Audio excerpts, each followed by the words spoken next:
Come inside this audio wonderland of mine and welcome to the Chronicles from the Upper Deck podcast. I'm your host, Derrick, out here with you for chapter 16. And it's going to be a fun chapter. We got Max Bechtoldt on, of course, fellow San Jose State journalism alumni. We served together on the Spear for 2 semesters, and it was an incredible ride that I had with him. And it was an incredible interview that we got to chat along with, and a lot of laughs, a lot of really good, advice that he's given to young journalists, and just talking about his journey. And that's what this show is about, is just talking about this journey. And this will be on video, so you'll be able to see this on the YouTube page, Chronicles from the Upper Deck Pod, and also on Spotify and wherever you get your podcasts. It's just great to be, you guys could see my face, you could see my hair, you could see my mom's lovely decorations right here. I'm doing this from our kitchen here. So it's just really a great treat to be able to do this visually and be able to connect with the audience. And that's something that I know you guys want. So Max will be on here and we'll go into that. We talk a lot of different topics: college football, we talk about golf, we talk about movies. We go all over the wide world, pop culture and sports spectrum. Now it's time for our 3 and outs. And my first topic is going to be about this podcast. Like, why have I not done any like more video side of things? I think number one is I love doing in-person interviews.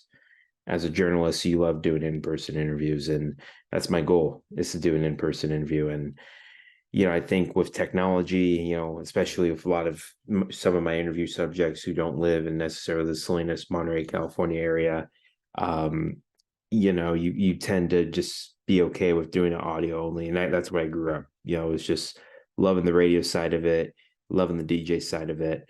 And, I've always stuck to audio. Of course, we only have one video episode, and that was in chapter 10, San Jose Born and Bred, with my guy, Nick Urias, who had a terrific semester calling different sporting events, by the way, at San Jose State. So kudos to Nick for continuing to follow his dream and his passion of being a sports broadcaster. But yeah, video is very difficult. It's one of my weaknesses. It still is one of my weaknesses in journalism, and I'm a student of this game. And it took me about 2 weeks after I originally interviewed him to publish it in Adobe Premiere. I think it's, obviously the industry standard, but God damn it, they make it so tough to, publish videos, because you have to clear out so much desktop space. You have to do it. You have to clear it out. And I just hate it. Especially when you are in the podcast industry, you just want your shows to be instantly sent. So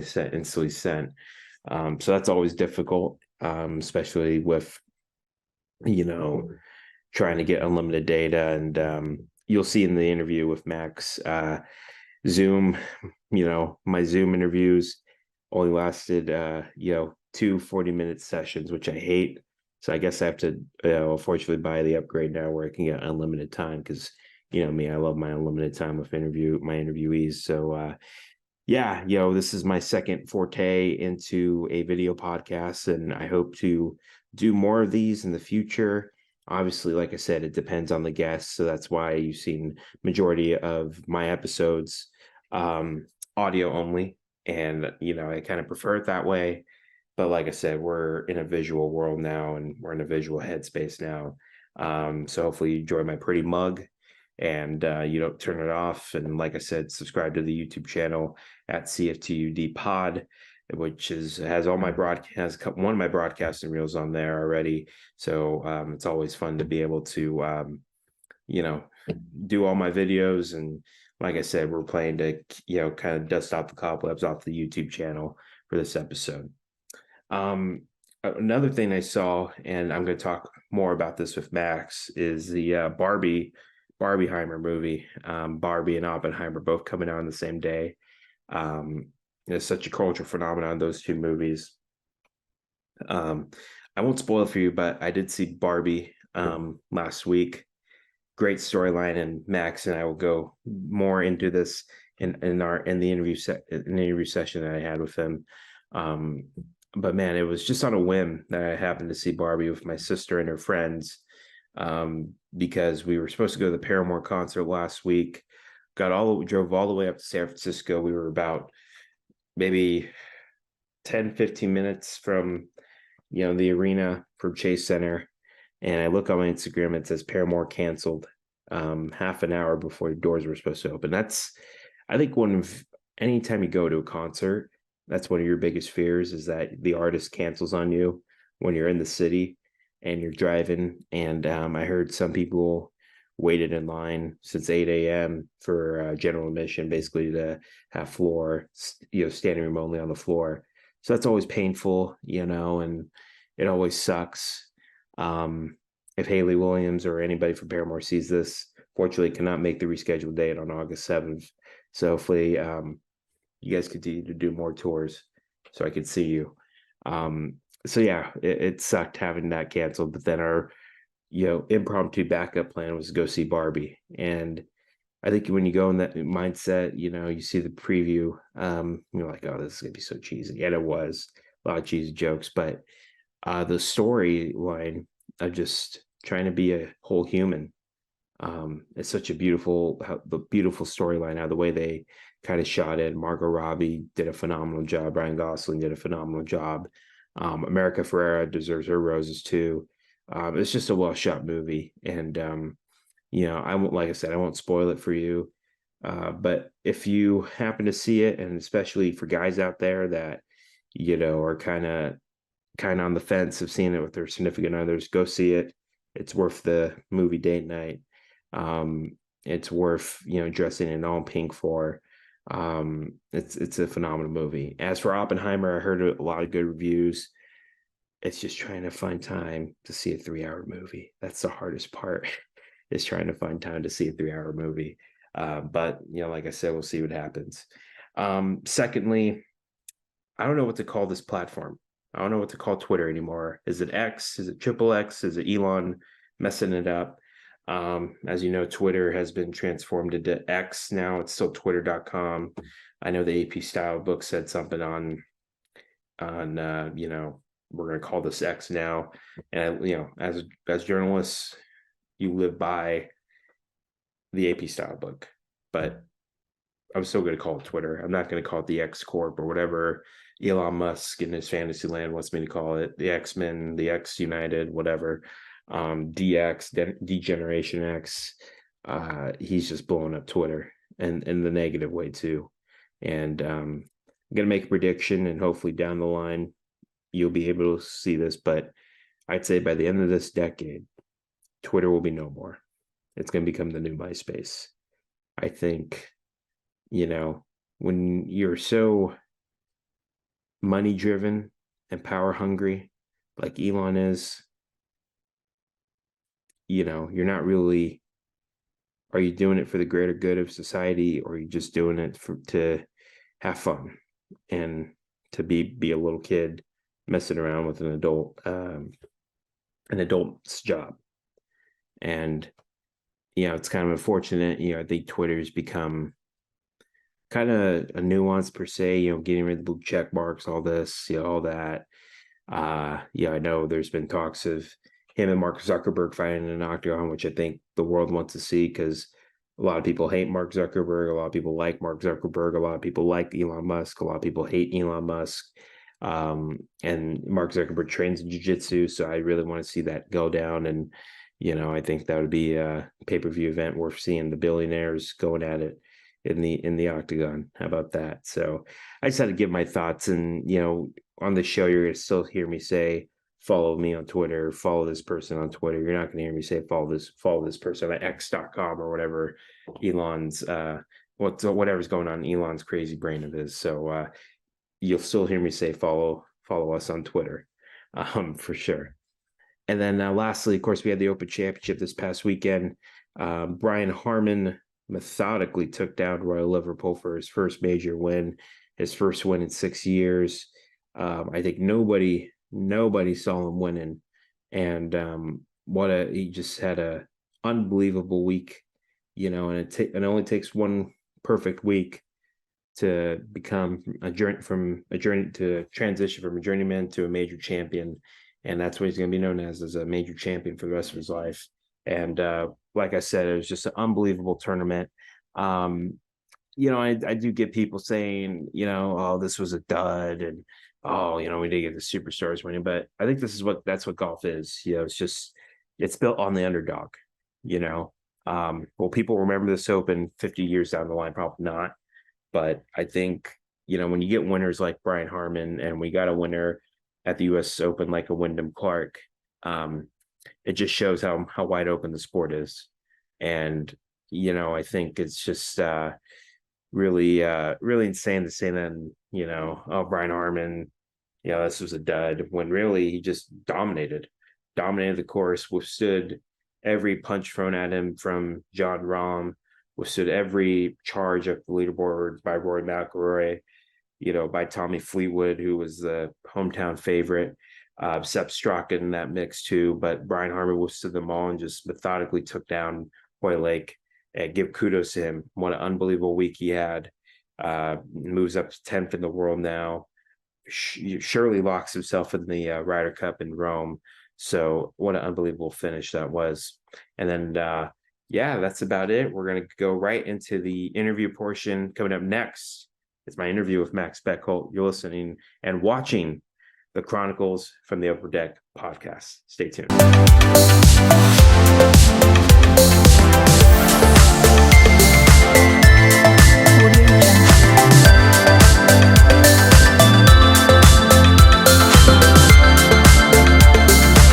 Ladies and gentlemen, welcome back to the Chronicles from the Upper Deck podcast. And we needed to have him on after a historic U.S. Women's Open at Pebble Beach. I've known this guy for about the past 3-4 years. We were at San Jose State together as editors of the Spear, which is the sports publication at our alma mater.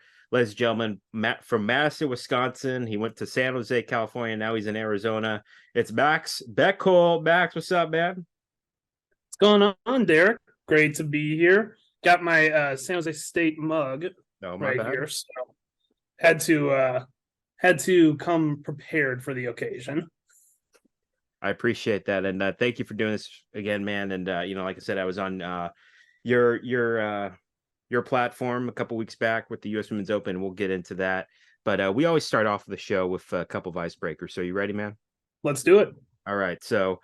Usually it's 5 icebreaker questions. I'm not going to make you eat hot wings like the Hot Wings, YouTube show that's been getting popularity, and I've starting to get into that as well. So, you ready? Yeah, let's do it. All right. First 5 questions. Here we go, and we both answer them so we both answer these. Hot weather or cold weather? Cold weather. Cold weather. Oof. Yeah. I've grown up near Pebble, so I'll go cold. It's probably the wrong time to ask me that, because right now Phoenix is in the middle of the biggest heat wave in the city's history. So I really, really want some cold weather right now. Like Death Valley over there in the desert. Last movie you watched at a movie theater? Barbie.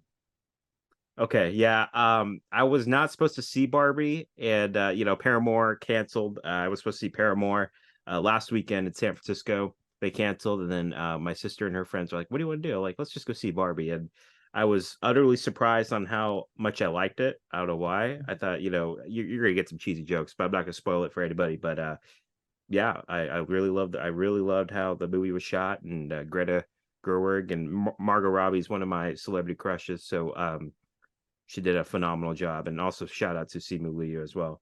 It's actually the last 2 movies I've seen in theater are Barbie. There you go. You got to go again. Have you seen Oppenheimer though? It's tough. Like the IMAX from me is about 30 minutes away.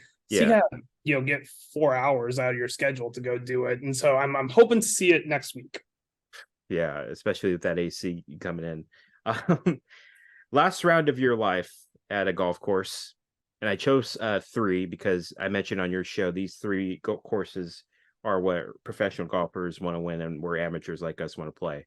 St. Andrews, Pebble Beach, Augusta National, the last round of your life. I'm going to cheat a little bit here and say Augusta National, because it's the only one of the 3 that I haven't played yet.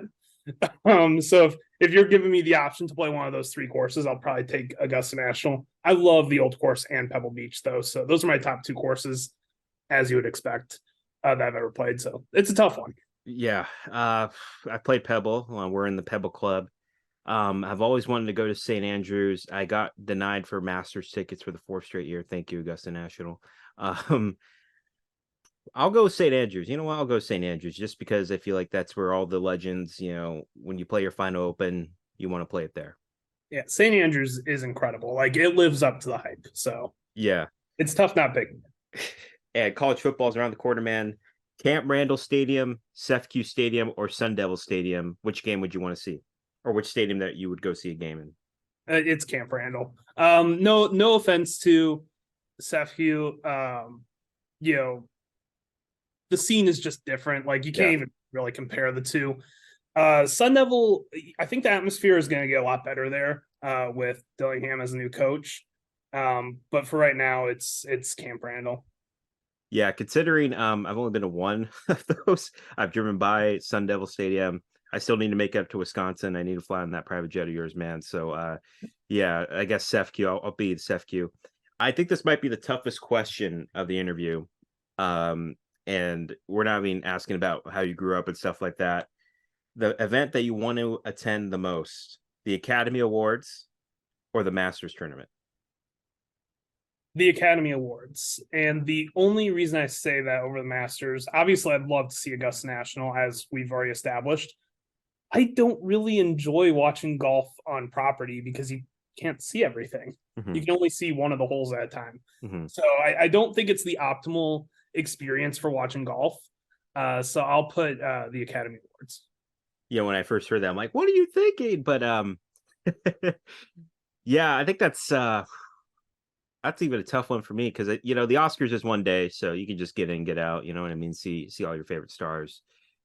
I think the Masters, and I've heard this from many people that have gone, you always got to go to the practice rounds. You know what I mean? You got to go Monday through Wednesday, just walk around. I'll go with the Masters, but practice rounds. And then if it's Sunday at the Masters and you're only going to do it once, go do it. So yeah, that's our icebreaker questions. And thank you, Max, for participating in those. So now we're going to start our interview, man. And I always describe kind of your journey through sports journalism. That song like Johnny Cash, I've been everywhere, man. And you were born and raised in Wisconsin through and through. I guess how would you describe your upbringing up there, man? Yeah, so I was actually born in the St. Louis area, but I moved at a very young age. Like I don't have any memories really of living in St. Louis. Yeah, just kind of a normal life. I grew up in Madison, Wisconsin, about 10 minutes from the university. So a lot of activities were based around the University of Wisconsin, whether it be, going to campus, going to football, basketball games, stuff like that. That's really where like my love of sports grew. I come from a family that, golf has kind of always been a part of our family. Mm-hmm. My grandpa was a great golfer. My mom's a great golfer. It just got passed down. So that's kind of like where the love of sports, love of golf came. I was never really interested in sports journalism up until probably like my sophomore, junior year of high school.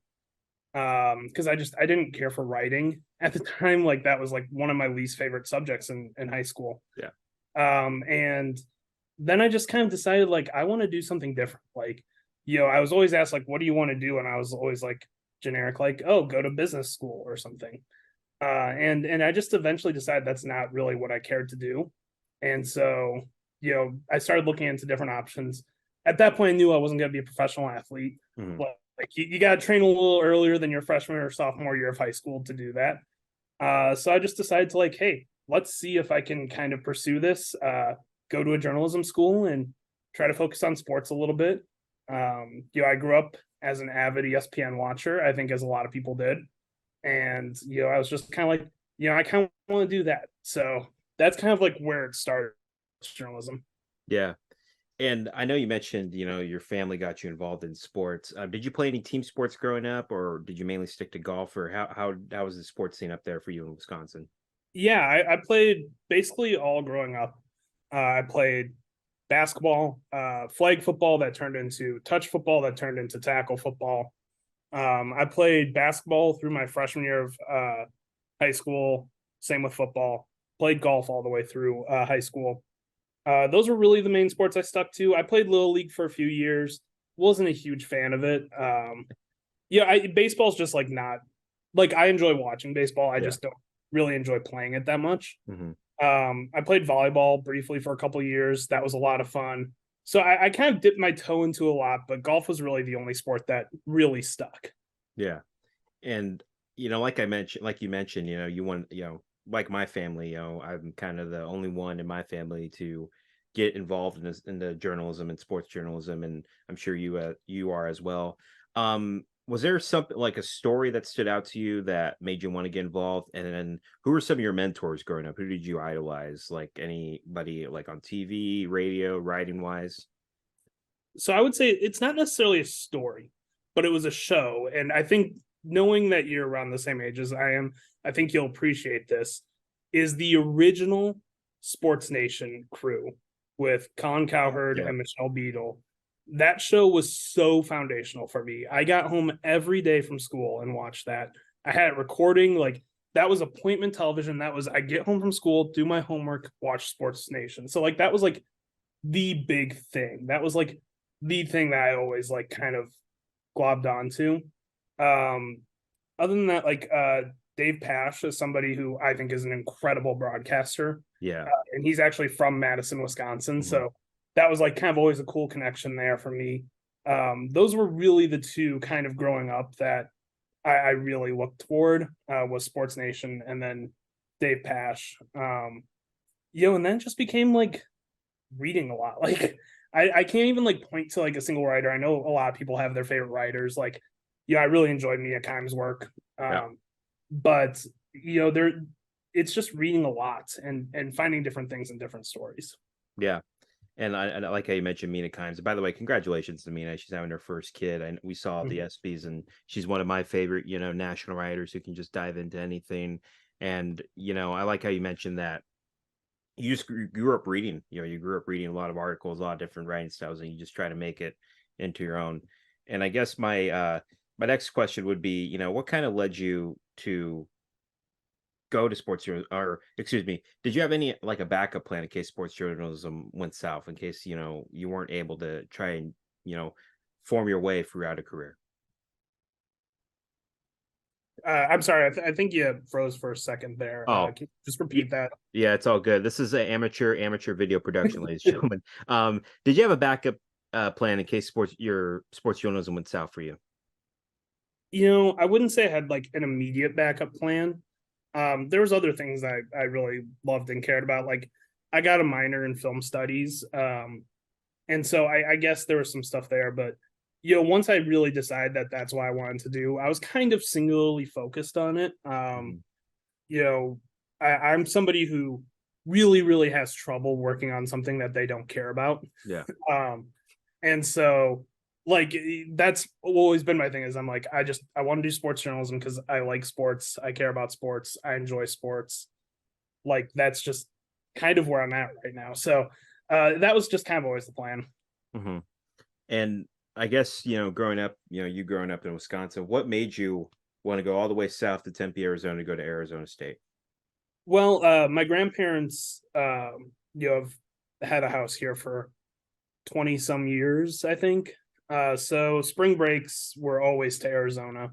So I was familiar with Arizona. It's got a great journalism program.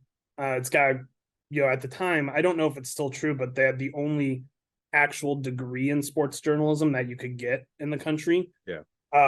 And so, that was something they've got incredible facilities down in Arizona, but it was really the kind of thing like I didn't want to move away from family if I wasn't going to go to a place that I knew I would have people around. Mm-hmm. And so ASU just kind of jumped to the top of the list as a place that I wanted to go because of that.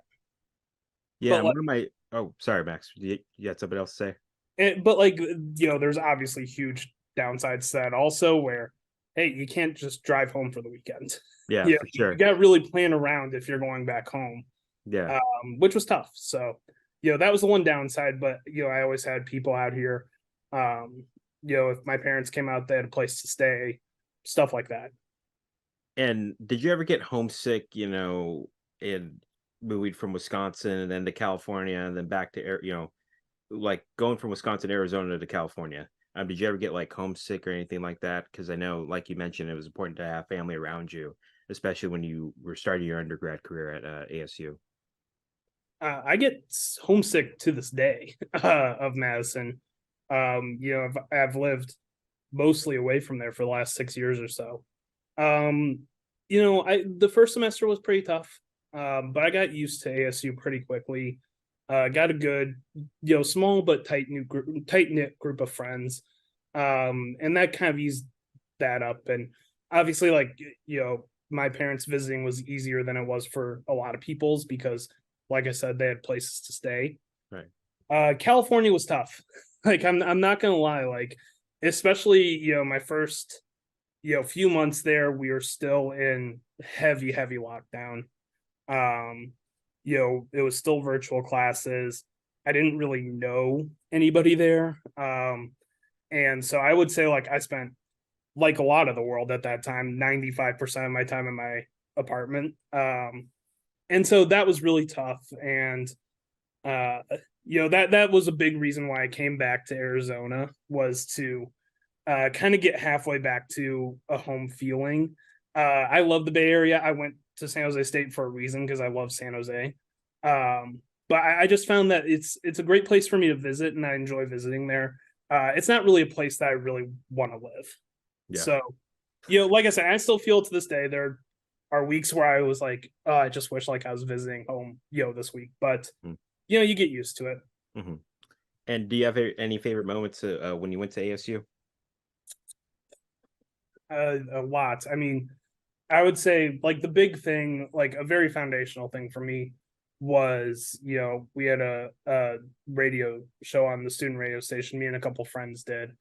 And we got to do some really, really cool stuff with that. We got to broadcast on the range at the Phoenix Open. That was a really, really fun, cool experience. And it was on Saturday, and Tony Finau missed the cut that year, but he was out practicing, and we were trying to get him on our show, but he was practicing, so I can't blame him for not coming to talk to us for a little bit. But we got to do stuff like that. We did. It was the year the Rams lost the Patriots in the Super Bowl, and I'm a Rams fan, and so we did like a 4-hour preview show from like 11 p.m. till 3 a.m. the day before. That was a lot of fun. Like we ordered pizza into the building. I don't know if I should say that because I don't know if we were supposed to, but so that show provided a lot of fun, and it was with two of my best friends from college. So that was a great time.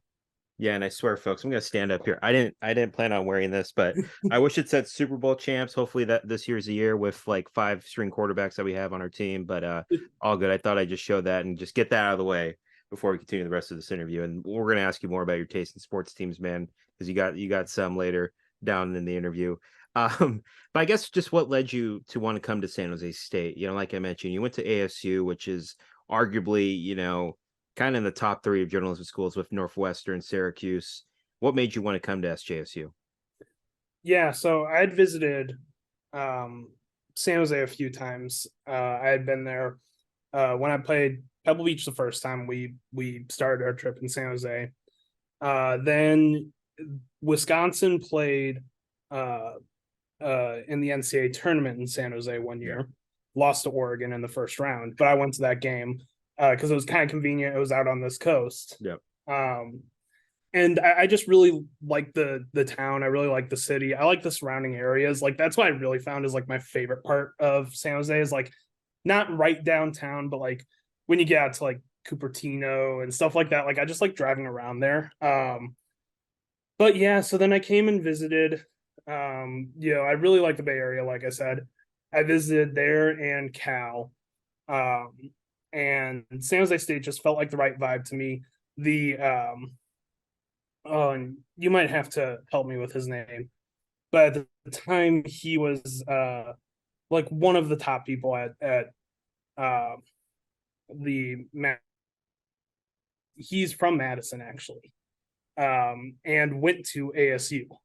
So we had that kind of connection, and that was just kind of a cool like fate connection kind of thing. You know, San Jose State first kind of came on my radar. I was lucky enough at ASU to have the opportunity to talk to Dr. John Carlos. And so, you know, he's somebody who I've always had fascination with and interest in. And obviously seeing that statue on campus, like it's hard not to almost get emotional when you see it. Like, so that was like something very important to me as well. So, you know, and the opportunity with the Spear, that was something that was brought up to me day one. And that was just a really great opportunity. So those were kind of all of the factors that led to San Jose State. Yeah. And I guess just what was it like meeting Dr. John Carlos? Obviously him, Tommy Smith, you know, Dr. Harry Edwards, who helps out with the 49ers. What was it like?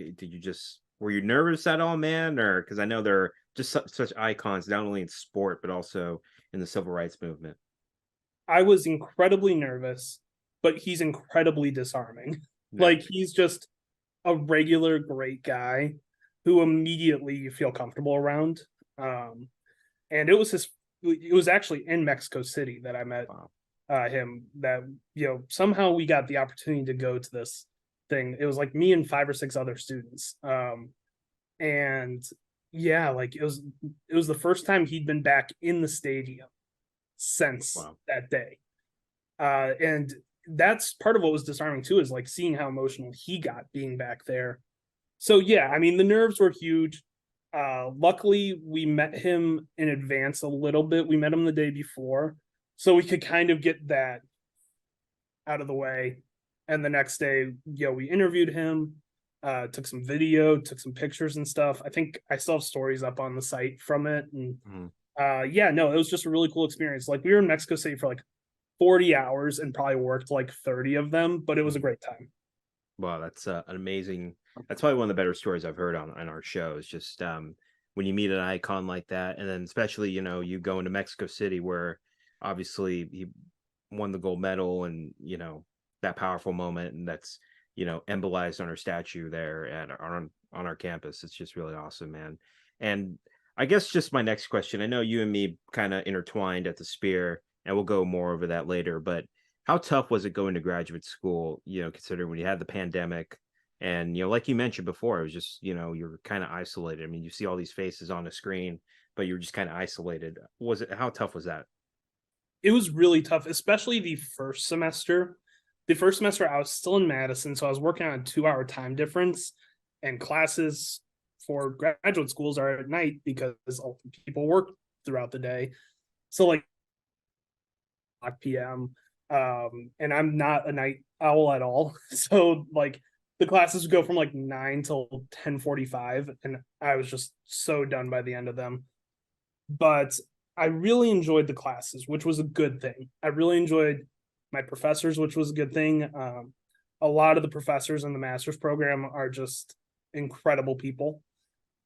So yeah, like obviously I was really, really happy my second year where we could start to get on campus a little bit, not fully yet, but we could start to get on campus. And I started meeting people that I'd only seen on Zoom. I think you were actually the first person that I met in person from San Jose State when we went and golfed that one day. Yeah. And so, yeah, the second year was a lot easier. We'll just put it that way. But yeah, it's tough to meet people over Zoom. Even if you do stay past classes or you get put in groups, you're still not really getting to know them. You really only know them through the lens of your classes. Yeah. And that's just very, very narrow. So it was tough, but it, I think, led to like a more satisfying second year. So in the end, I don't count it as too much of a negative.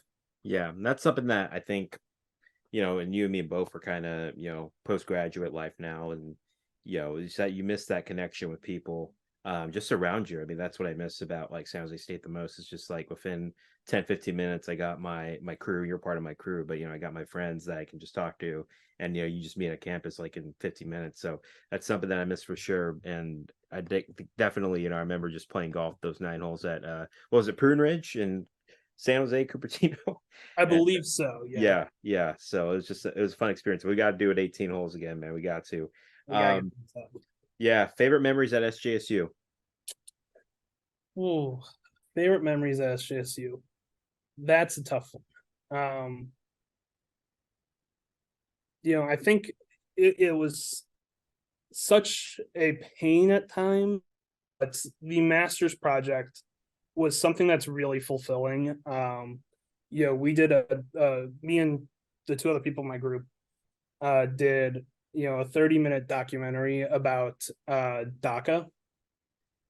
And first of all, like meeting the different students impacted, like that was something that was an issue that was kind of I was aware of and was didn't know much about, though. And to really see like how it affects real people, I think is really powerful. And I think that was really fulfilling. And it was, a lot of late nights. It was a lot of 6 or 7 hours editing. But the relief the second we were done presenting, and the applause goes, and that you did a good job. That relief was something that was just so satisfying. I haven't felt many feelings like that really ever. Yeah. So I wish I could say something involved with the Spear, because my time with the Spear was unbelievably fulfilling as well. And it was hard, but it was a lot of fun. It's just that master's project was something like very, very deep to me. Mm-hmm. And something I miss, we look back on it now, and when you're in the thick of it, my last semester when you were an editor, I was an editor, it just like, because you manage different personalities, and I just miss kind of just that coming togetherness, and then just seeing each other in person, like you mentioned, man, it was just crazy. And there was a lot of drama for sure, absolutely, 100%. That's everything in life, but it was just so awesome, being able to work with you back up at SJSU, man. And it was just an unbelievable experience. And what kind of made you want to move back to Arizona? I know you talked about you have family still there. Was it just being having that comfort of going back to an area that you were familiar with and obviously have really close roots to down in the Phoenix area? Yeah, so right after I graduated, my parents moved down to Phoenix full time. And so I was sitting there, thinking, I think I want to move to where my parents moved. We were very tight. And so that was like, honestly, obviously it being such a huge city, before I knew what I was doing necessarily for my professional life, like there's a lot of job opportunities out here. There's a lot of sports out here.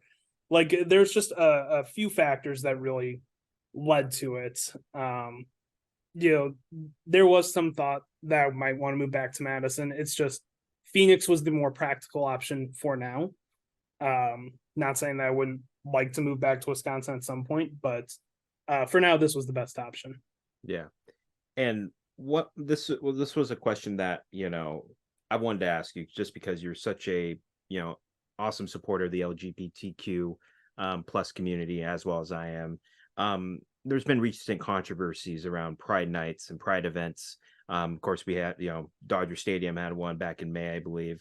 Locally, former San Jose Sharks goaltender James Reimer refused to wear the Pride jersey. What are your thoughts on the recent controversies surrounding Pride nights and Pride events in sports? And I guess for you, why is it important to have these events at athletic events? Well, I think it's important to make sure everybody feels welcome, everybody feels included. And I think it's important to focus on the everyone part of that.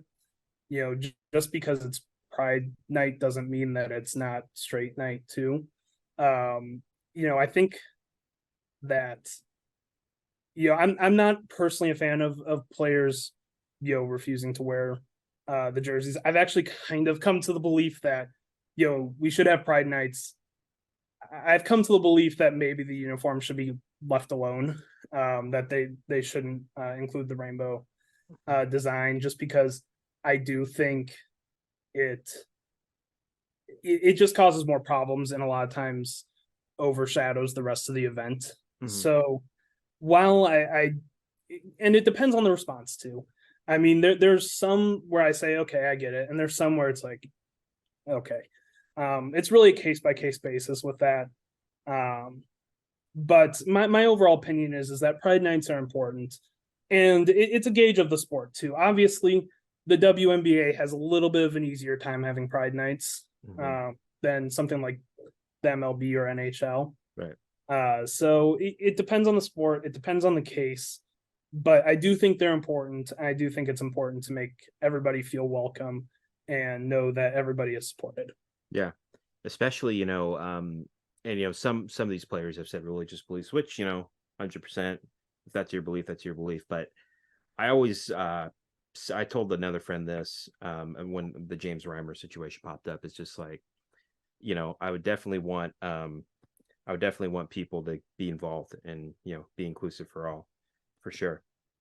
And my next question, transition from that, is that you started your own golf platform, Fore-All Golf. What made you want to start that, and what did you want to accomplish with the platform? I think the biggest thing for me is, you always hear, like, especially when it comes to movies, write what you know and write what you would want to see. And I was just getting so frustrated with going on to, a certain site. Let's name any golf site. They're all kind of the same with this. And you see the first 12 headlines are the PGA Tour. Then you got like 2 LPGA ones down here, and you got 2 like Korn Ferry ones down here. And so you got a full page, and you got maybe a couple LPGA stories. This even happens on major weeks. And so I think just giving, a bigger platform, my goal with it isn't to do in-depth investigative journalism. My goal is to give it a platform and to give LPGA fans a place to read about their favorite players. Simple as that. That's just kind of how I view journalism as well. And we're gonna have one more question. I'm gonna blast Zoom on this, man. They only give me 40 minutes for this dang meeting time. I miss being a student. I need to go get my master's. That's later down the line for me in life. So, like I said, we'll have a break in between. We'll resend the link. A little behind the scenes stuff. So, Max, we're gonna ask one more question before we cut to a break here in our interview here. Your thoughts on the U.S. Women's Open at Pebble Beach? No matter who won that event, and it ended up being Allison Corpus. I've heard 2 pronunciations. I'm going to go Corpus winning the U.S. Women's Open. I mean, to me, in my opinion, and I'm leaving my bias of being local here to Pebble, it was emotional for some reason. I don't know if you got that same feeling as well. It's just that it was emotional seeing, that tournament, the U.S. Women's Open at Pebble. And no matter who won, it was going to be historic. I just wanted to get your thoughts on it. Yeah, one thing that it's kind of a hot take for me, where it was a little anticlimactic, just because it was Corpus had 3 or 4 strokes to work with, but I almost think that made it better because it made the moment better, because she could enjoy it. She could have her huge moment. She didn't have to worry about hitting that putt. She didn't have to worry about whatever. So I actually like that she was able to enjoy it. Corpus is a lot of times a pretty stoic player. So to see her really, get that enjoyment out of it, I thought was great. And I think, Corpus is going to be one of those players where we look back and say, it's really cool that she won her first major at Pebble Beach. You never want to bet on a player winning a lot on the LPGA Tour, just because there's a lot of parity and it's tough to win multiple majors. Some of the best players in the world only have 1 or 2 majors. So, you don't want to bet too much, but I do think Corpus will be a name that's around for a long time. She's been very good this year in general. She almost won the next week. She came in 2nd place. So I thought it was great. Were great. And I just really, really think it was a great showcase. I know the ratings were very good. Pebble Beach, I thought, played great. I think they made some adjustments over the weekend that really helped it out. I think it allowed, for some more exciting golf, some more going forward on par 5s, which I think is a good thing. So, I thought it was a great week. Yeah, and it was just old school how that course should be played, not just bombing it down the fairway. And one more, what was it like covering the event? I know with your company, your platform, obviously you got to take some really cool photos that you can see on the social media pages as well. What was that like for you, man? Yeah, so that kind of was birthed out of necessity, because it's really tough to start a website if you don't have pictures, and pictures are really, really expensive. So, it was great to be able to get out there on the course. Pebble Beach is an unbelievable place to spectate golf, just because you get the views, you get the everything. I mean, so taking the photos was great. It was a little bit of a rush. It made me feel like those old days at the Spear did when a magazine was due. like you were just kind of running around, getting everything done. Like there was one point where, Danielle King was coming up one hole and Brooke Henderson was coming up another. And I'm like, these are both players that I need pictures of. Like, how do I do this? So I ran to one place and got pictures, ran over, got from a weird angle pictures. Like, and honestly, like Danielle King and Brooke Henderson, like I said, they gave me a little bit of, trouble by being there at the same time. But they probably got my favorite pictures of the entire event. So, like, I just love that, out of necessity, those became great pictures unintentionally kind of thing. And, it was just great to get that rush back. And we got the phone ringing in my house. I don't know if that's Allison Corpus calling, but we're going to cut to a break right now. We're going to get the Zoom situation fixed right away. Still got like 5-10 questions that I need to ask Max. So stay tuned. You're listening and watching the Chronicles from the Upper Deck podcast.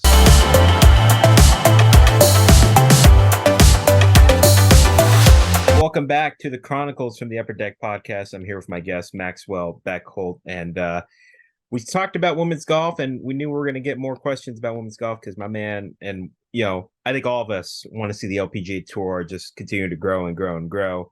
Max, do you feel like the LPGA Tour is on an upswing in terms of marketing wise, and obviously more TV time, which has been awesome to see? I definitely think the LPGA is on an upswing outside of the WNBA. I would argue more than any other sport, and a lot of that, frankly, it has to do with Rose Zhang.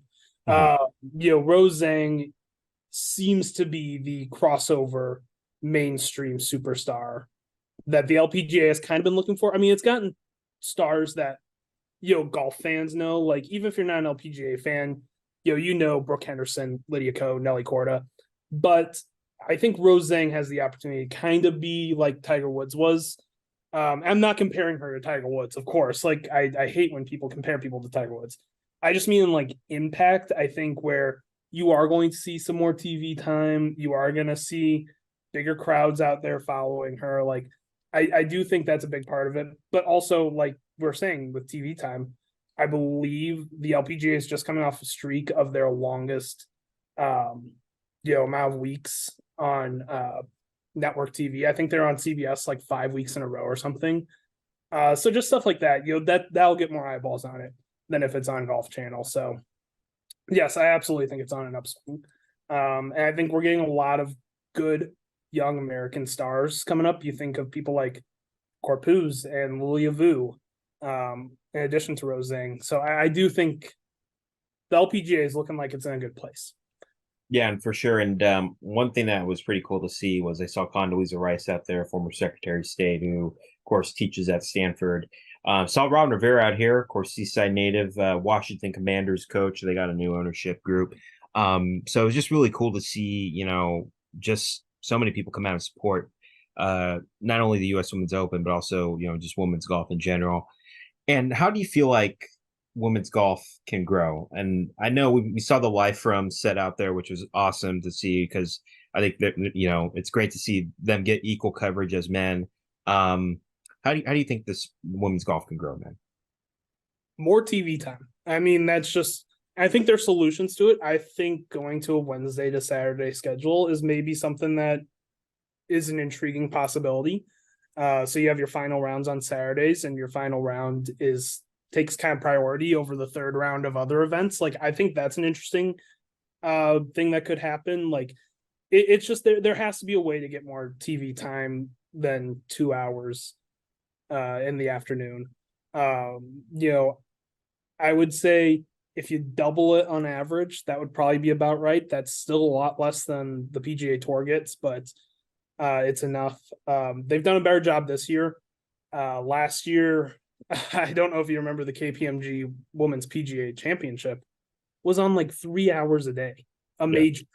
Yeah. The final group was on like 8 when it came on TV on Sunday last year. Yeah. So this year they've improved that. The majors are at least getting really good hours. This week at Evian has gotten very good hours. So I think getting it on TV more is just truly the answer, as simple as it is. And I think some of these stars will lead to it. I'm starting to see more LPGA players on commercials too, which doesn't hurt. Danielle King and Cam Young have a commercial together. Brooke Henderson is in a lot of the TaylorMade commercials, so that helps as well. And don't forget my personal favorite, Lizette Salas has, I believe it's on AT&T commercial. AT&T commercials on all the time. Yeah, which is awesome. And her story is unbelievable too. Mm-hmm. And I think in my opinion too, and I know I talked this with a buddy of mine, who was there at the tournament, was just streaming wise. I mean, I think, kind of how the Masters does it. And I think they're going to build up to it, especially too, is just streaming. I mean, I think it would be great to have like more featured groups for LPGA Tour, like you see with PGA Tour Live with ESPN Plus. And I think, there's kind of a checks and balances with you, because I know people aren't going to necessarily stay up for a regular season event, maybe in Thailand or whatever. But I mean, for the majors, I think overall, and I'm sure you're in that same boat, where you want to see the first shot hit to the last put in. And as long as you get that equal coverage, and I feel like they're starting to build towards that. So kudos to the USGA for trying to do that as well, man. And I know it's not just as simple as they should do this, because of course, but like, I think that the LPGA should really embrace Peacock. Like, Peacock is frustrating when an event goes on, just because it's like it happens once every few weeks. But if they just decide to use it, and hey, if you're a women's golf fan and you want to watch women's golf, you need to have Peacock, and we're going to give you better hours on Peacock.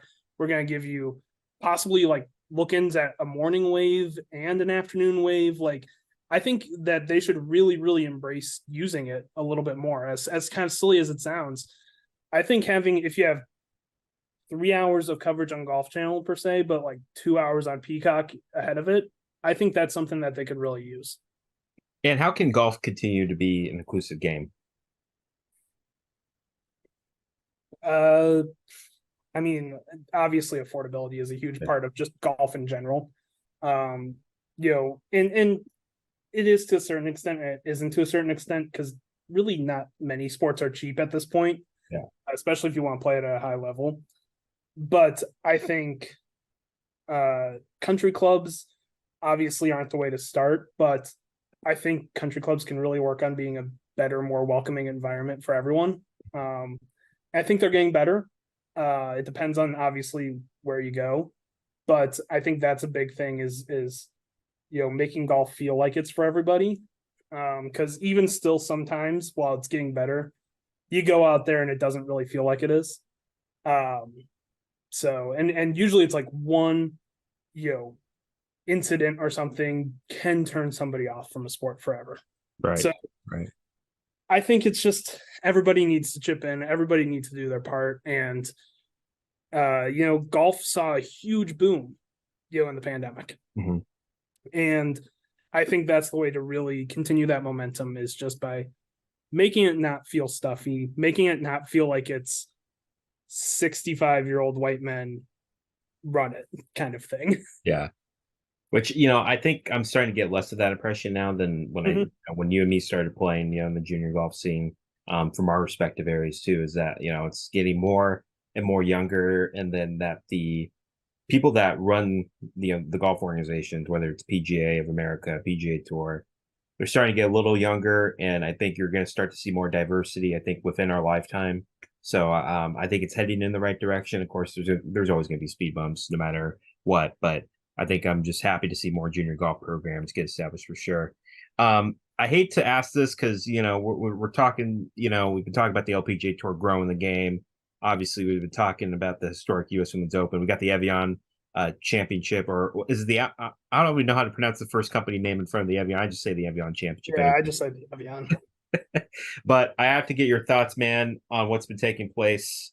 The Live Golf PGA Tour plan merger. Your thoughts? Well, so I've accepted one part of this whole situation. And it's not just due to this. It's due to, I believe there's more franchises that's starting to happen to. At some point, you're going to have to decide if you're against all Saudi influence in sports, or if you're just not a sports fan anymore, because they're taking over everything. And I think it's just, we've reached that point where we have to start accepting that you're not going to be able to be a fan of any sport unless you can accept some kind of Saudi influence. I've always been very, very against the Live Golf Tour. Like, I've been pretty open about that. And I think it's really developed more into I just don't like that the players left and that the players acted like they were being so disrespected, that they were being so that just always fell on deaf ears for me. I think the PGA Tour saw some really, really good improvements out of it. I think the elevated events were a great thing. Like, being able to see, the best players in the world more often is objectively good. Yep. You don't just have Dustin Johnson playing in the 4 majors plus 4 other events anymore. Like, you actually have people playing in the events. And I think the PGA Tour, I don't know if it's a coincidence or not, but I think they got a little bit lucky that some of the not necessarily as likable figures on the tour left. I think it really created this very likable group of players on the PGA Tour, which I think is something that the PGA Tour struggled with, is likability. And I think, when you see guys like Rory McIlroy, Jordan Spieth, Max Homa, just really easy to root for people, Ricky Fowler. So I did think that something like this was pretty imminent. It was going to happen in a couple of years. The most shocking thing was just how quickly it happened. Like, nobody knew what was coming, and all of a sudden it just drops on Twitter. So yeah, that's kind of my thought about it. Is I don't think that every live player should just get a free pass back to the PGA Tour. I think that needs to be earned a little bit. They've been off playing exhibition golf for a year. Like, I think that someone like Brooks Koepka, who just won a major, totally fine with him coming right back to the PGA Tour. Like, he's proved it, he's earned it. I think there's some other players that have some proving to do, though. Yeah, for sure. And two things before hopefully the Zoom don't get cut off too, is that I always said, number one, when people leave, there's always going to be people behind you to replace you. There's always going to be new stars. That's just the nature of life. Jobs, anything in life, there's always going to be somebody to replace you at the end of the day. And number two, I always knew in the back of my hand that you're going to see Phil Mickelson back here. You're going to see a Dustin Johnson back here. You're going to see a Brooks Koepka, Bryson.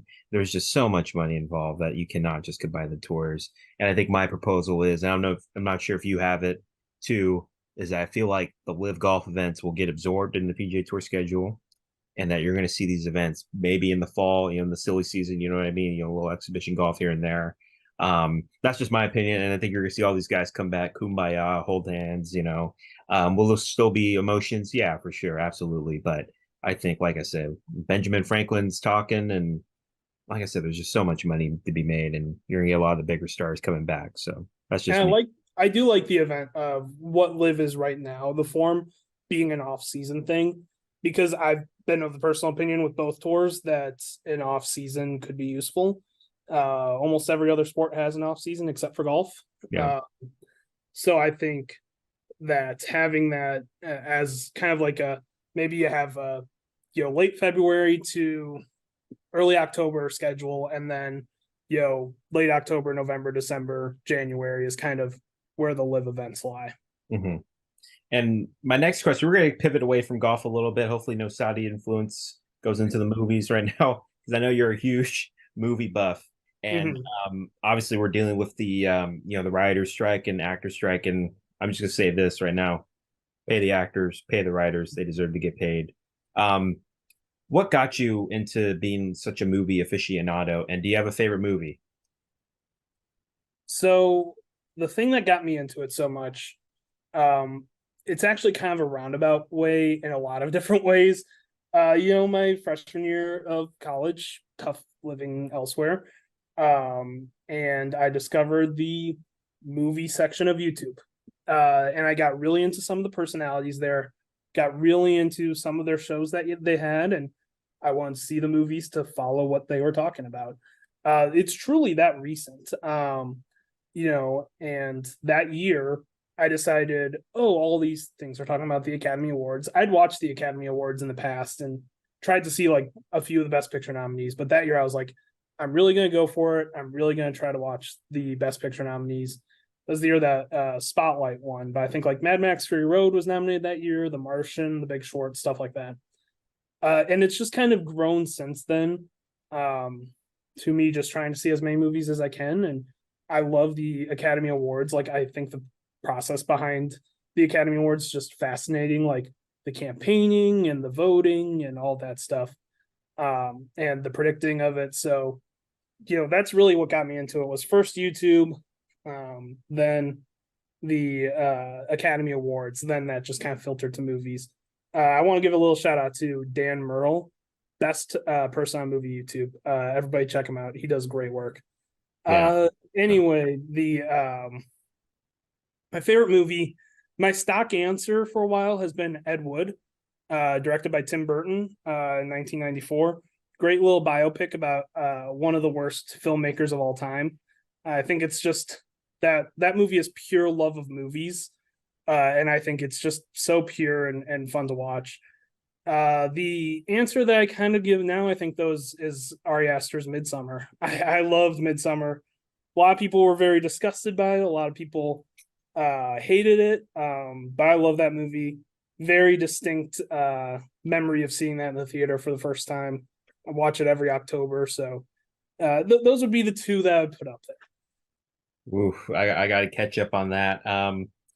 And I guess I should have included this in the icebreaker, but I go by genre per se, or I go by actors. So obviously, my dad grew up watching any Clint Eastwood movie I'm going to watch.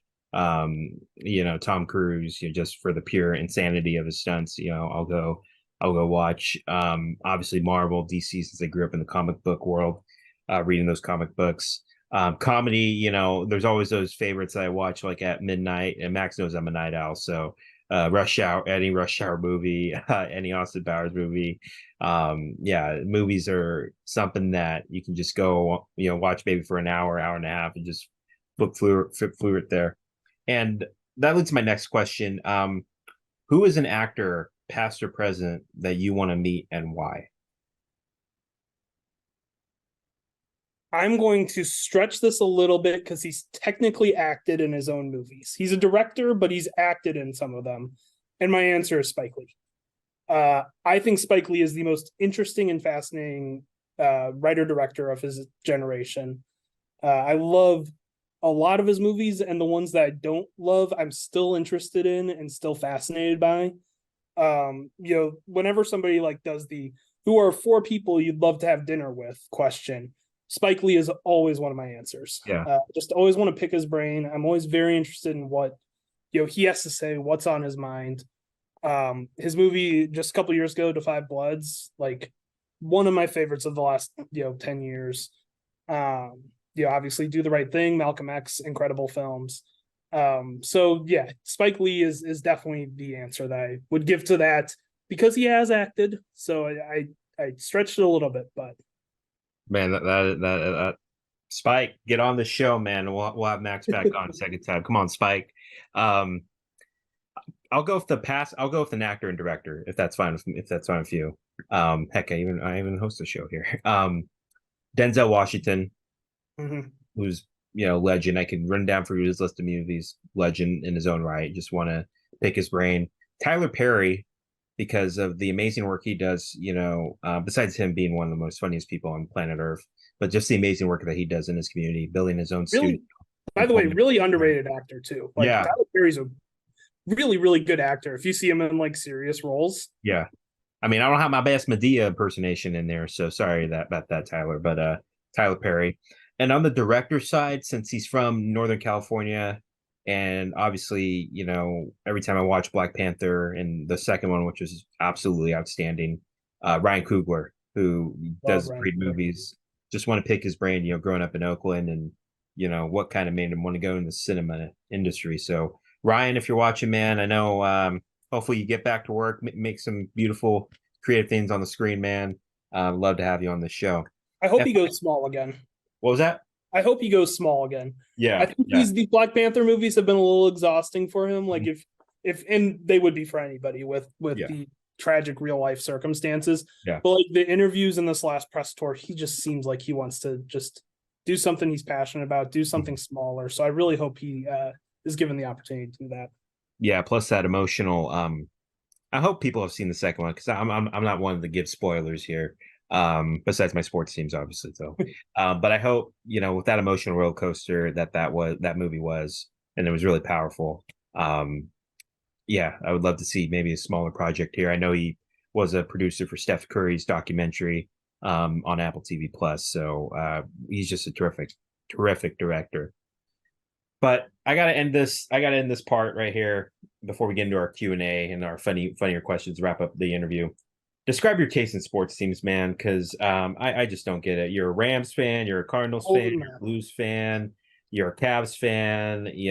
We had some big rivalries over the years with Bay Area teams. So let's describe your taste in sports teams. Yeah, no, that's actually one of the funny things. Like, the Warriors had like a partnership with Wingstop, and so whenever I would get Wingstop, it would be like Max, #1 Warriors fan, and I was like, no. So like I said, I was born in St. Louis.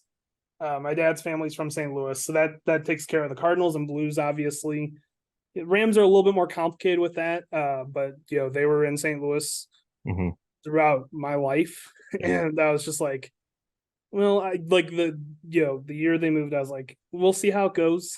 I'm gonna give them a year because of Jeff Fisher. I don't like Jeff Fisher, and so I'm gonna use my excuse, but I'm gonna give them a little bit of time. And I love the McVay hire from day one, and so I was like, this might be the wrong time to jump off the Rams. So I decided to stick with them. Glad I did. Got a Super Bowl out of it. So those are those three teams. I was born in 1996. So if you do the math there with the NBA, I think you can figure out pretty quickly why I became a Cavs fan. And I just decided to stick with it. I was like, you know what? If they ever do win a title without LeBron, I want to be there for it. So, and they got a pretty decent squad right now. So we'll see what happens with that. But so that takes care of the pro sports teams. Wisconsin, college sports, Arizona State college sports, San Jose State college sports. I somewhat get into USC football. My dad's an alum there, and they're a lot of fun right now. So, I don't hate watching them. I've always kind of been a Lincoln Riley fan, so I will throw some little love to USC also. If all those other teams are knocked out, and USC's in the playoff, I'll definitely root for USC. I grew up being anti-USC. Now if they pick okay, hold on. If they play like an Alabama or a Notre Dame, I'm gonna cheer for the West Coast school all day, every day. If it's Alabama, Notre Dame, you're gonna hear me cheering Notre Dame because of Joe Montana, obviously. So that's my little gripe of USC. Great school, great education. And by the way, want to give our prayers and love to Bronny James. Just a scary moment that the whole entire family experienced last week with his recent health scare. So we just want to give our love and prayers to Bronny. And time for our Q&A session, Max. We only had one question, and it was sent in by another fellow Spartan legend himself. That is Ernie Gonzalez here. And Ernie, he kind of mentioned, obviously we were part of the Spear together. I know you were mainly part of that 50th edition with the Spear, and you can read all of our work. I think all of our work's archived on the Spear SJSU.com.org, but either way, it's on social media. He asked this question: how much does the Spear still mean to you, and how do you think you are remembered here at San Jose State? The Spear means like so much to me. Like, I honestly couldn't even read it my first semester going from it because I was like, I'm too close. Like, I need to take a step back. It was like legitimately hard to watch San Jose State sports the next fall because I was just like, I was still in like work mode. I was still in like whatever. Like, I couldn't like sit down and enjoy stuff. Like, that's just how close I got to it. And I know they just launched a new podcast today, and I can't wait to go listen to it and see what they've got brewing there. The Spear means so much. It really kept me afloat, especially my last semester there.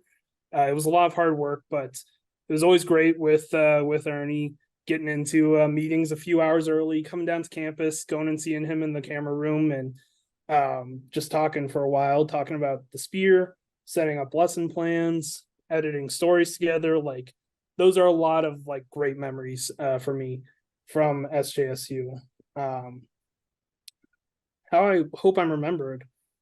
I mean, I hope I'm remembered like we remember other, executive editors from the Spear.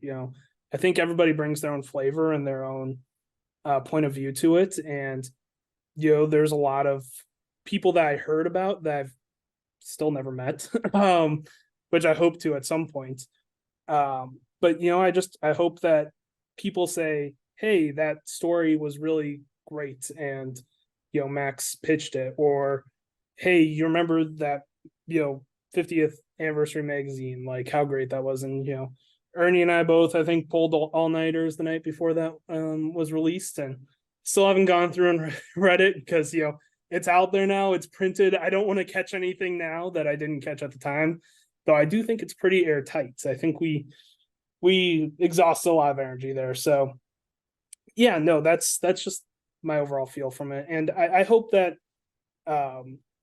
classes were enjoyable for students. I think that's the number one thing, is making sure that the students are enjoying it, that this is their intro to journalism. A lot of them have never gone interviewed people, and I hope I help them out with that. So that would be my hope, and hopefully have a little bit of a impact on some of the executive editors that came after me. Yeah, for sure. Especially me, man. You and EG both, and Ernie needs to get on this podcast, man. He can't be stopped hiding in the shadows in LA and Inglewood up to no good. And I know he loves that reference too. Just got a couple more last ones here. I know you and me both were big college football fanatics. You grew up watching Big Ten football. I'm Pac-12 till we die, and Mountain West too. Describe the state of college football right now. I mean, we got some hazing scandal going on, Northwestern. We it looks like we got like only 2 conferences in college football, with everybody joining like a super league. How would you describe it? First of all, I hate the super conferences. Like, as excited as I am to watch Wisconsin play USC, like, I do just hate the super conferences. I think it's the exact opposite of what college football should be doing. I think the conferences were getting too big at times. I thought the Big 12 had the best like format in all of college football, where there's no divisions, every team plays each other, then the top 2 teams play at the end of it, and the winner probably goes to the playoff. Like, I think that's just how it all should be done. Give us an 8-team playoff with 8 conferences of 10 teams, or 7 maybe, and you take the top at large, and just battle it out like that, instead of having these conferences with 20 teams where I just think, like, as a Big Ten fan, you look forward to playing certain teams. Wisconsin might go, and I'm not saying this is a bad thing for Wisconsin because it would probably be good, but Wisconsin might go 3 years without playing Ohio State. But they'll play UCLA 3 years in a row. Like, it just, I'm not a huge fan of that. I'm a traditionalist with college football. Yeah. Not a huge fan of it. The hazing thing, I think it's the first domino to fall. Northwestern I know they're not technically the first, but Northwestern, it came about because of some unbelievable journalism. Yeah. It's going to start happening more and more. Like, we need to buckle up and be ready to hear some of the stories that I think come out of a lot of different programs, both incredibly successful ones and not so successful ones. For sure. I know there was one that was just dropped about Minnesota yesterday, I think. Yeah. And so I do think these are going to come fast and furious. Yeah. Yeah. And kudos to all the, I think it was student journalists too. They broke that Western story. So kudos to them too. And, I don't know what to say about the Pac-12 at this moment, man. They are just, it's not going to exist in 5 years. Yeah, it's not going to exist. If just give San Jose State a call, give the Mountain West a call, combine that league too. We'll have 3 leagues and we'll have 3 champions in each league. I do like the expanded playoff though. I agree, but I just hope, because I love, one thing I love about college football is just the atmospheres. I don't, no matter where you are, whether you're SEC, ACC, Big 10, Big 12, I love the on-campus atmospheres with the students. I just hope the first round games, and I know they're probably not going to think like me and you, I hope they're at college campuses. Like, the top 4 teams get to host like a playoff game, because I would want to see an Ohio State play USC, figuratively at LA Coliseum, what I mean, or at Ohio Stadium. I want to see a Michigan, host Texas at the Big House, for a spot in the Orange Bowl, Rose Bowl. So I just hope the first round, you can keep the Idaho Potato Bowl, whatever bowls you want, but for the playoffs, the first round, my only gripe is please have on-campus stadiums be utilized in that. That would be just so awesome to see that atmosphere. and just, obviously more cha-ching too for departments too, Yeah. So, Max, I don't know how you feel about this next question here. What will happen first? Wisconsin football or women's basketball winning a national championship, or Bradley Cooper winning an Oscar? Oh gosh, I don't know which one I'm rooting for more. Poor Bradley. Lost, I think, 9 Oscars. Yeah, Um, I think Bradley will win an Oscar in the next couple of years. I agree. I know he's got a movie coming out this year, Maestro. Yeah. He directed it, produced it, Yeah, wrote it, and is acting in it. That's 4 chances right there. yeah, I think he should have won for A Star Is Born, Best Actor, personally. yeah. I think that's an incredible performance. I think he certainly should have been nominated for that movie too. Yeah. For Best Director. Mhm. I think Bradley Cooper is going to win an Oscar. His time's coming.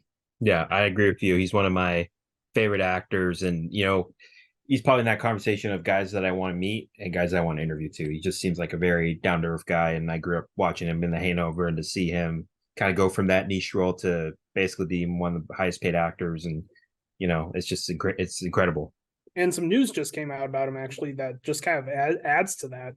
There's kind of these fall film festivals are starting up soon. Yeah. And he technically, by a loophole, because he's the director of his film also, he could go promote those films, but he's decided to stay in solidarity with SAG-AFTRA and decide not to promote it even as a director. So yeah, props to him for doing that. Yeah, for sure. I just don't like it that he's an Eagles fan, though. Let's just be real. And this one, you kind of mentioned 3, kind of the table, people you want to eat dinner with at the table, famous people. I'm going to give you rapid fire. If you could interview 3 actors and 3 golfers, and we could separate that, who would they be? 3 they could be past or present too. So past or present, 3 actors. Let's go. I won't go with Spike Lee again. I've already answered that. Let's go with Ryan Gosling is the first one. He's my favorite actor. And so, I just love to, he's so goofy in interviews, and I'd love to get, it just seems like a great time. Let's see here. I would really like to have a sit down because I think he's had a fascinating career, and I'd like it to be one where nothing is off limits with Robert Downey Jr. Yeah. Be able to talk about those lows and then becoming the biggest actor in Hollywood. I think we can spoil a 4-year-old movie that everybody saw, dying in that franchise that made him, and now what we do after. I hear he's amazing in Oppenheimer. So then I'll go with Viola Davis. I think she's one of the best and most interesting actresses in the world right now, and I think it'd be fascinating to talk to her about it. How there's so much discrimination against especially Black women in Hollywood. So just navigating that. She obviously had an incredible TV career. So those would be the 3 players there, or the 3 actors. Golfers, Rory McIlroy, I'd love to have a full sit down with about Live. Where you can get, again, his unfiltered thoughts. There's so many questions I'd like to ask him. So Rory McIlroy. You're gonna like this answer, but Lizette Salas. I do think Lizette Salas would be great to talk to. She's been on so many Solheim Cups. She's had such a long career. She's had so many close calls in majors. Has a great story. So I'd go with her. Then I'm just gonna do the Augusta answer, where it's, oh, well, that means that I get to do this as Tiger Woods. I mean, sitting and talking with Tiger Woods would be obviously the thrill of anyone's lifetime. So I'll go with 2 since again, this Zoom time. I'm gonna upgrade to Zoom Pro, by the way. I'll do this quickly here. I'll do 2 past, 1 present.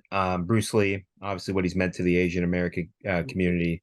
Paul Walker, who's somebody that I idolize, just not for his on-screen work, but also his charity work too. Just reach out worldwide is something that kind of when I start a foundation, I want to kind of model it after his and help out as many people as I can. And number 3, this just popped into my head, Meryl Streep, because she just has a legendary career. I would love to interview her, just not about like acting per se, but just how do you dive deep into all these different roles? And I know she probably doesn't have a favorite role. They're all different. You're all unique in their same way. So Meryl Streep would be one. So Meryl, call me. if you want to be in this podcast. And 3 golfers, Tiger, numero uno, of course, you want to interview Tiger. Somebody that I grew up kind of idolizing, and I wish he was still here with us, Payne Stewart, just because of the human being he was. And also I kind of have my fashion sense. I love wearing bright colors. So I would have loved to met Payne Stewart and just interviewed him per se. And number 3, I think is just kind of one of those ones where you just want to get like their insight into how they prepare and just going to work. I would say like any team, like maybe a Jordan Spieth, maybe just being able to younger connect. How do you think about the game? But also, and it was a toss at another Texan, Lee Trevino. I want to interview Lee Trevino, just what he had to endure and what he had to overcome. And 2 more questions, Max. What can the audience learn from your story today? I think the audience, I hope, can learn, because this was my whole goal with my journey, was take risks. Don't, I know not everybody has the opportunity to go move different places, but it does, I learned so much, and my worldview got completely changed by every place that I've lived.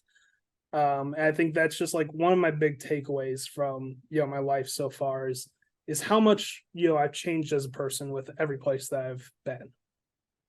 Awesome. Put in your social medias, man. Go ahead. This is your time to shine. Put in your social medias and where they can follow you at. Yeah, at CavsMax13 on Twitter is the main one. For me personally, then at Fore-All Golf W, that's spelled FORE, on Twitter. Fore-All Golf on YouTube. I post everything that I post to YouTube on Twitter. Dropping videos, trying 2 to 3 times a week. Website's coming soon, so there'll be a lot of written stuff then. Just working out some of the kinks, working out some of the scheduling with that, but that'll be coming soon. And yeah, that's where you can go follow me and go check out videos and stuff. I'm gonna have a lot of Solheim Cup coverage starting up soon once we get out of the major season. Yep. A lot of videos about breaking down the teams, breaking down possible pairings, possible people who might be paired against each other, what would happen in certain matches, fascinating matches to see. I love the Solheim Cup. It's my favorite event in all of sports. So there's going to be a lot of coverage about that. For sure. And ladies and gentlemen, that is Max Bechtoldt, my Spear brother, my San Jose State brother. Max, I'm glad we got to do this. Thank you for joining me, man. Yeah, thanks for having me. And thank you, of course, for coming on to my show as well. Go check out that video if you want. It's a little outdated now since it's about the U.S. Women's Open, but still give it a look. It's all good. That's Max Bechtoldt, and we'll be right back to wrap up this episode of the Chronicles from the Upper Deck podcast. Welcome back to the Chronicles from the Upper Deck podcast. That was Max Bechtoldt. Of course, you could follow him on the Twitter machine, of course, at CavsMax13. I hate saying the word Cavs because, the Warriors and Cavaliers had a long-standing rivalry. But yes, at CavsMax13. And it was just a great interview that I had with him, just getting to talk to him about his dream and obviously starting his own website too, which, sometimes you just have to take risks and you have to just chase your dream. And of course, you can check out his work at Fore-All Golf. Again, Fore-All Golf. He's going to be on YouTube. Of course, he's working on the website. But again, follow Fore-All Golf W on Twitter. He's also on Instagram as well, Max Bechtoldt. Thank you so much, man. I mean, what a real treat. I'd like to close out this. Of course, we got training camp coming up. It just officially started this week. As you saw, I was wearing my San Francisco 49ers t-shirt. Brock Purdy's healthy. And what are my realistic expectations for the 49ers? I think, I hate using the term because, every team wants to do this. And I think I hate using Super Bowl or bust because I think every team, no matter what sport you are, it's championship or bust, really, for every single team. No team goes into the season saying, hey, we want the first round pick, we want the first draft pick of the draft. No team ever goes into that. But I think for the Niners, considering how wide open the NFC is, considering, kind of the new quarterback hierarchy that's in the AFC with Aaron Rodgers going to the New York Jets now, I think the Niners and the Eagles are going to be the teams to beat in the NFC. I really do. I think the Eagles have a lot of depth that they've had to replace defensively. I think the Niners got better defensively, adding Javon Hargraves. They will get a full season with Christian McCaffrey. They have so much depth everywhere. I think for the Niners, though, I think it's just staying healthy, getting through this training camp healthy is the most important thing. And I think teams to watch out for in the NFC, I think, like I said, this could be a make it or break it year for the Dallas Cowboys. Obviously they let Ezekiel Elliott go. Tony Pollard gets a crack at the running back job. Can Dak Prescott live up to the big contract hype? Obviously, can Mike McCarthy finally get the Cowboys to the NFC Championship game somewhere they haven't been since 1995? Cowboys certainly have the defense. I think the question comes down to, can they execute offensively in big moments, which we haven't seen the past 2 seasons. So I think the Cowboys are going to be a threat. Another team that could be a threat could be the New York Giants. They could sneak in. They have the capability of getting hot. I think Daniel Jones took a massive step forward. I think he's still prone to turning the ball over. Saquon Barkley, by the way, pay the damn running backs, man. It's time to pay the running backs. I don't care if it's been valued. To me, running back, I think that's where you get that the offense flows for the quarterback and the running backs at the NFL. So I don't understand why you don't want to pay running backs the rightful due. And believe it or not, Christian McCaffrey is the highest paid running back in the NFL. So, when it comes to contracts, give Austin Eckler his due, get Josh Jacobs his due, who led the NFL in rushing yards last year, who was basically the MVP of that, Raiders team that just was so inconsistent at times last season. And Saquon Barkley, coming back from, a career-threatening injury with the knee, and then just coming out like the guy we saw at Penn State. It's time to pay him, okay? Pay the man. And, like I said, the NFC is wide open. It's wide open as it can be. Obviously, the NFC South, I think, might be the weakest division of football. It's a who's who of teams that are kind of borderline wild card. So we'll see who takes that mantle. Obviously, you got to look out for the Detroit Lions now, who had an impressive run to close out. Really closed out the regular season too. Got rid of the Packers. The Packers that make postseason. Jared Goff, I think, is just more comfortable in Detroit. And you're starting to see guys like Jamal Williams, Amon St. Brown. They're going to take big steps forward. And I didn't believe in Dan Campbell to begin with, but he's turned that team around. And let's hope that Detroit Lions get into playoffs. They have had a long history of just being not good and always, be in the top 10 of the NFL draft. So it should be interesting for sure. But like I said, for the Niners, stay healthy. It is truly Super Bowl or bust, because next year you got a lot of contracts that go into gear. Fred Warner's, George Kittle's, and you can't keep everybody. You can't keep everybody happy. That's just the nature of business, the nature of life. But yeah, this is a Super Bowl or bust team, and it's a Super Bowl or bust season, and it's time to end the damn Lombardi drought. It's time to bring back the 6th Lombardi home. And I think the Niners, this is the best team they've had to do it in years. And I'm excited for the season. And let's hope Brock Purdy can take us back to the promised land. So that is it for this episode and this chapter 16 of the Chronicles from the Upper Deck podcast. Thank you so much to Max Bechtoldt for joining me. And thank you guys for watching this on YouTube, Spotify, and also listening to it too, wherever you guys get your podcasts.